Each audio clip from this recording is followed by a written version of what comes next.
Vamos agora então conferir como foi o empate entre São Paulo e Vasco. Hoje o Vasco surpreendeu, né? São Paulo é esse time de vinho aí? É, exatamente. Primeiro gol do Luiz Fabiano na falha do Rodrigo, né? Nossa, que falha do Rodrigo, né? Grotesca. Começando o jogo, aí o Nenê empatou, aí o Rodrigo se redimiu com esse bonito gol de cabeça. E esse jogo aí não refresca pro lado de ninguém. O Vasco caiu para último. Voltou para a lanterna do campeonato, está muito próximo do rebaixamento. E para o São Paulo, que está brigando pela Libertadores, também não foi interessante esse empate. Ficou nos 47 pontos, diferença de 2 para o Santos. Então foi ruim para os dois esse empate. Para vocês verem os gols aí. E o Doriva, já dá para avaliar o trabalho do Doriva? Ainda é cedo? Vamos avaliar só ano que vem? Ainda é cedo, né? Como cantou o Renato Russo, né? No Legião Urbana. Não, é muito cedo, Luciana. É o segundo jogo apenas, segundo ou terceiro jogo do Doriva, né? É muito cedo. Agora, ele tenta manter a base, não tenta mudar tanto. O outro mudava um monte, o Osório, e o São Paulo também apresentava irregularidade. Principalmente na defesa, defesa, né? Será que o problema está no técnico, que entra ou que sai?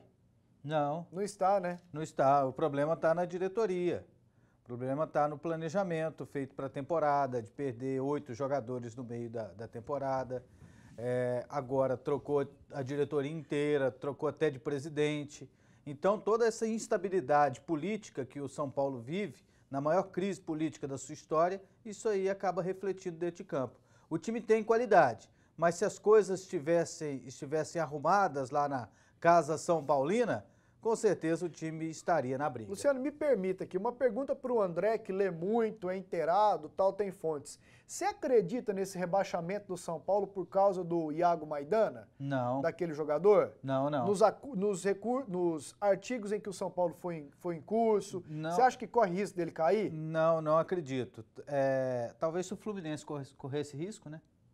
Ah, Fluminense. Não, se tem um time que não corre risco é o Fluminense. Não, estou dizendo, se tivesse um Fluminense... Não, eu tô sendo irônico, mas a questão é a seguinte.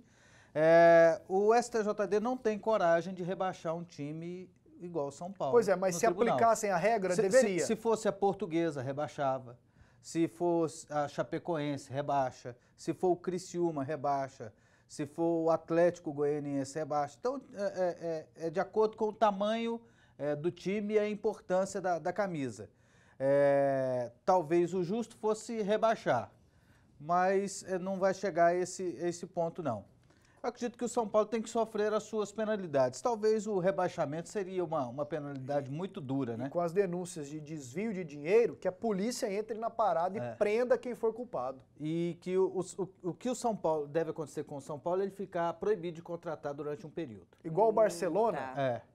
Ficar proibido de contratar. São Paulo comprou um zagueiro chamado Iago Maidana. Ele era do Criciúma, aí uma empresa Itaquerão Esportes comprou o jogador por 800 mil reais. Só para fazer a transferência? Isso, abriram a empresa e 2 dias depois compraram o Iago Maidana. Aí colocaram o jogador do Monte Cristo de Goiás, que é da 3ª divisão. Um dos piores times do Brasil. Que dia desses terminou o campeonato na última posição do seu grupo com 9 derrotas, 1 empate e apenas 1 vitória no campeonato e a defesa mais vazada da competição.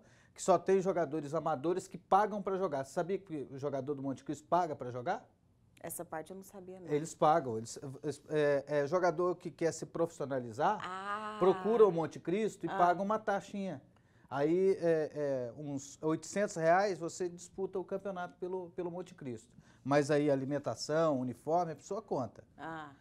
Não, André, para, não piora as coisas, não. Desse jeito mesmo. Eu sei, mas assim, é lamentável. Aí o Monte Cristo, com o jogador Iago Maidana registrado lá por 24 horas, vendeu o jogador para o São Paulo por 2 milhões. É lógico que esse dinheiro não foi para o Monte Cristo.